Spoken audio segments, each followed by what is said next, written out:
आज विजयादशमी आहे आणि शिवतीर्थावर एकीकडे शिवसेना उभाटा गटाचा दसरा मेळावा होतोय, तर मुंबईच्या आझाद मैदानावर आझाद शिवसैनिकांचा दसरा मेळावा होतोय। आवाज नेमका कुणाचा असणार आहे, मैदान कोण मारणार आहे, आपण जाणून घेणार आहोत। शंभूराजे देसाई आहेत आपल्यासोबत, कॅबिनेट मंत्री आहेत। साहेब, आज किती उत्साह आहे, जोश आहे, जल्लोष आहे आणि विजयादशमीच्या निमित्तानं नेमकं धनुष्य बाणावरती कोण असणार आहे? धनुष्यबाणावरती शिक्कामोर्तब कायद्यानं, घटनेनं, नियमानं हा झालेला आहे। धनुष्यबाणाचं चिन्ह हे आम्हाला मिळालेलं आहे आणि शिवसेना ही शिंदे साहेबांच्या नेतृत्वाखालची शिवसेना याच्यावर सुद्धा शिक्कामोर्तब झालेला आहे। निशाणावर कोण असणार? आम्ही हे बघा, आम्ही कधी कोणावर निशाणा साधत नाही। आम्हाला जर कुणी अंगावर आलं आणि आमच्यावर जर कुणी नेम धरला तर मग तो परतून लावण्याची ताकद आमच्यामध्ये आहे। पण नेम तर धरतायत ना। संजय राऊत आजच म्हणाले की नामर्द आहे। निशाण्यावर घेण्या एवढा मोठा माणूस नाही। म्हणजे आमचं स्पष्ट मत आहे, सामान्य शिवसैनिकांना जरी विचारलं, ज्या शिवसैनिकांची निष्ठा वंदनीय शिवसेना प्रमुख बाळासाहेब ठाकरे साहेबांच्या चरणी आहे, असा कुठलाही निष्ठावान शिवसैनिक हा संजय राऊतांना कधीही महत्त्व देत नाही। त्यामुळं संजय राऊतांना आपण, म्हणजे मी अगदी नम्रतापूर्वक सांगेन, आपण माध्यमांच्याच प्रतिनिधीने त्याला डोक्यावर घेतलेला आहे।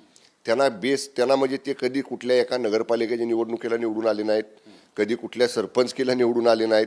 आमच्या आमदारांच्या मतावर ते खासदार झाले आणि मग ते मोठी टिमकी मारतात। मी नेहमी म्हणतो, मी विश्वज्ञानी आहे हे भासवायचा प्रयत्न नेहमी संजय राऊतांचा असतो आणि संजय राऊतांच्या असल्या सल्ल्यामुळंच आज जी माननीय उद्धवजी ठाकरे साहेबांची परिस्थिती झालेली आहे, अनेक निष्ठावान शिवसैनिक, निष्ठावान आमदार, निष्ठावान खासदार, सगळे निष्ठावान लोक जे वंदनीय बाळासाहेब ठाकरे साहेबांच्या चरणी निष्ठा ठेवून आहेत, ते सगळे उद्धव ठाकरे साहेबांच्यापासून बाजूला गेले।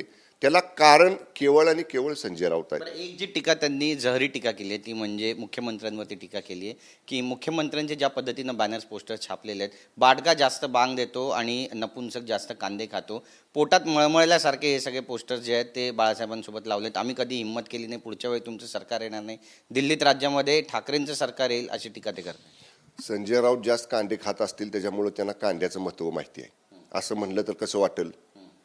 मला सांगा तुम्ही, कांदा कोण खातं काय करतं हे ते खाऊन अनुभवाचे बोल हे संजय राऊतांनी बोललेले आहेत। आता जे सांगतायत ना की वंदनीय बाळासाहेब ठाकरे साहेबांच्या फोटोच्या बरोबर माननीय शिंदे साहेबांचा फोटो आहे, तर शेवटी आपलं दैवतच आपण फोटोमध्ये वर लावत असतो।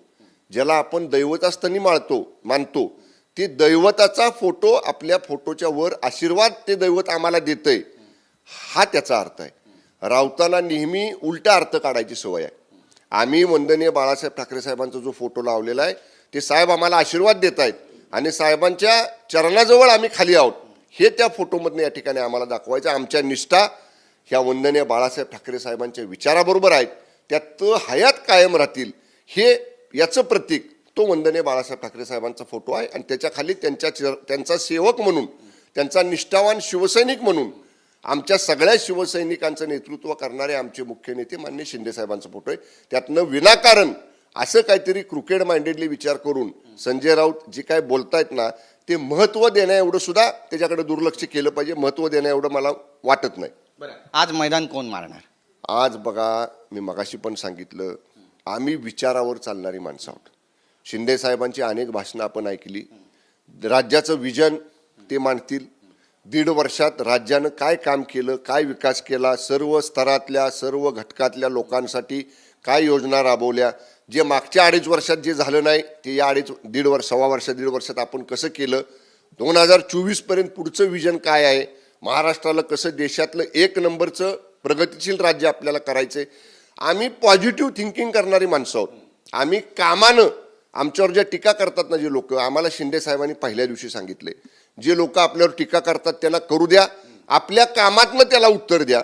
त्यामुळं माननीय शिंदे साहेबांनी केलेल्या कामातनं त्यांना आजच्या सभेमध्ये उत्तर मिळेल। बरं, जरांगे पाटील पण टीका करतात, मराठा आरक्षण प्रश्नी सरकार बॅकफूटवर आलं असं तुम्हाला वाटतं का? तुम्ही सुद्धा मराठा उपसमितीचे सदस्य। सरकार मराठा आरक्षणाच्या बाजूनं आहे।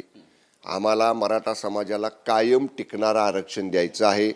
या 1.5 महिन्यामध्ये 2 महिन्यामध्ये आपण सातत्यानं या मराठा आरक्षणाच्या विषयावरती काम करतोय। अतिशय कॉन्क्रीट, स्ट्रॉंग, भक्कम असं क्युरेटिव्ह पिटिशन आपण सुप्रीम कोर्टमध्ये दाखल केलेलं आहे।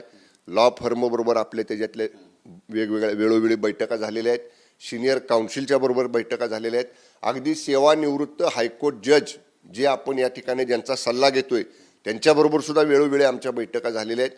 कुठल्याही परिस्थितीमध्ये इतर कुठल्याही समाजाच्या आरक्षणाला धक्का न लावता मराठा समाजाला आरक्षण द्यायचं. जे आरक्षण 1.5 वर्ष हायकोर्टमध्ये टिकलं होतं, जे सुप्रीम कोर्टात टिकलं नाही, ते सुप्रीम कोर्टात टिकलं पाहिजे. याच्यासाठी सुप्रीम कोर्टातली क्युरेटिव्ह पिटिशन ही जिंकण्यासाठी सर्व बाजूनं राज्य सरकारचे प्रयत्न सुरू आहेत. आज भाषण करणार आहात तुम्ही व्यासपीठावर? भाषणाचा विषय हा मुख्य भाषण हे माननीय शिंदे साहेबांचा आहे आणि आम्ही सगळ्यांनी साहेबांना सांगितलेलं आहे की कारण हे बघा लांबून लोक येतात आणि मग वेळेत त्यांना परत जाण्याची गडबड असते. मग आमच्यासारख्या वक्त्यांची भाषणं लांबत जातात आणि मग माननीय मुख्यमंत्री महोदयांच्या भाषणाला कमी वेळ राहतो. आम्ही सगळ्यांनी सांगितलेलं आहे आम्ही कुणीही बोलणार नाही. साहेब तुमचं एकट्याचंच मार्गदर्शन त्या सभेमध्ये झालं पाहिजे. कारण काम करणारे नेता म्हणून शिंदे साहेबांकडे महाराष्ट्र बघतोय. गेल्या 1.5 वर्षात त्यांनी जे काम केले आणि खूप त्यांच्या पुढं व्हिजन आहे पुढच्या 2024 पर्यंत, ते साहेबांना महाराष्ट्राला सांगायचे की आपण काय करणार आहोत. त्यामुळं मुख्य भाषण पूर्ण वेळ जेवढा वेळ माननीय साहेबांना हवा आहे शिंदे साहेबांना तेवढा वेळ त्यांनी भाषण करावं असं आम्ही सगळ्यांनी त्यांना सांगितलेलं आहे. हिंदुत्व हा मुद्दा असेल, भ्रष्टाचार असेल, आणखी कोणकोणत्या मुद्द्यांवरती भाषण? आपल्याला आम्ही वंदनीय शिवसेना प्रमुखांचे पाईक आहोत. त्यांच्या विचारावर हयात चालणारे आम्ही मंडळी आहोत. त्यामुळे तो तर मुद्दा असणारच आहे आणि सकारात्मक पॉझिटिव्ह थिंकिंग करणारे आम्ही माणसं आहोत. सकारात्मक दृष्टिकोन घेऊन पुढे जाणारे आम्ही माणसं आहोत. त्यामुळे आपण बघालच आता थोडा 2-3 तास बाकी राहिलेले आहेत आपला सभेमध्ये. आपण आपल्याला पाहायला मिळेल की एका बाजूला टोमणे सभा चालू आहे आणि दुसऱ्या बाजूला राज्याचं विजन असणारी, राज्यातल्या सर्व घटकातल्या लोकांना न्याय देणारी भूमिका कशी आहे ती आपल्याला ऐकायला मिळेल. रोहित पवार युवा संघर्ष यात्रा काढतायत, त्यानंतर ते सरकारवर सुद्धा टीका करतायत. मला त्यांना एकच म्हणायचे रोहित दादांना की 2.5 वर्ष तुमच्या नेत्यांच्या हातामध्ये रिमोट कंट्रोल होता महाविकास आघाडी सरकारचा. त्यावेळी युवकांसाठी असलं धोरण का नाही आणलं? त्यावेळी हे युवकांचे प्रश्न का नाही सरकारपुढे मांडले? त्यावेळी जेव्हा हातात होतं, तुमच्या हातात सरकार होतं, पवारसाहेबच रिमोट चालवत होते सरकारचा, ते असताना काही केलं नाही आणि हातात सत्ता नसताना मी युवकांसाठी काहीतरी करतोय. जरूर लोकशाहीमध्ये प्रत्येकाला त्यांचा अधिकार असतो. कुणी काय करावं, कुणी मोर्चा काढावा, कुणी आंदोलन काढावं, कुणी यात्रा कराव्यात, तो लोकशाहीमध्ये प्रत्येकाला मिळालेला अधिकार आहे. पण मला एवढंच म्हणायचे हातात असताना काही केलं नाही आणि आता केवळ भासवण्याचा प्रयत्न ते करतायत. त्यांनी त्यांचं काम करत राहावं. राज्य सरकार निश्चितपणे राज्य सरकारचे जे धोरण आहे त्याप्रमाणे युवकांच्या विकासासाठी नेहमीच कटिबद्ध राहिलेलं आहे. पुढे सुद्धा आम्ही राहणार आहोत. निलेश राणेंचं एक ट्विट आहे चर्चेमध्ये आलेलं आहे, ते राजकारणातून संन्यास घेत आहेत अशा आशयाचं त्यांनी ट्विट केलं. पण आता एक 15 मिनिटापूर्वीच पाहिलं की माननीय माजी खासदार निलेश राणे साहेबांचं एक ट्विट आलेलं आहे. माझं त्यांच्याशी बोलणं झालेलं नाही, त्यामुळे माझं बोलणं झाल्यावरच मी त्याच्यावर अधिक भाष्य करेन. पण त्यांनी कोणत्या पार्श्वभूमीवरती कशासाठी असं ट्विट केलेलं आहे, कारण त्यांच्या कुटुंबाला एक परंपरा आहे. माननीय राणेसाहेब कष्टातनं संघर्षातनं पुढे आलेले एक नेतृत्व आहे. राज्याचे मुख्यमंत्री, विरोधी पक्षनेते, राज्यात मंत्री, केंद्रात महत्त्वाच्या खात्याचे कॅबिनेट मंत्री, अशी एक राजकीय परंपरा असणारं ते घराणं आहे.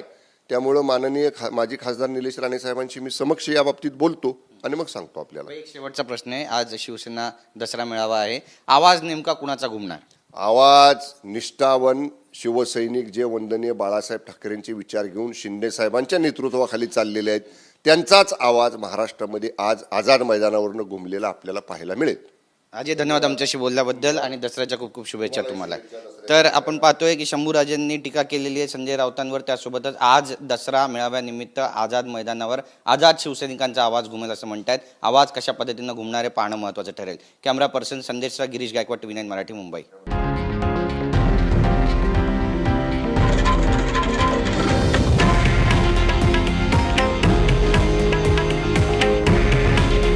हे आहे देशातील नंबर 1 न्यूज नेटवर्क आणि आपण पाहत आहात TV9 मराठी.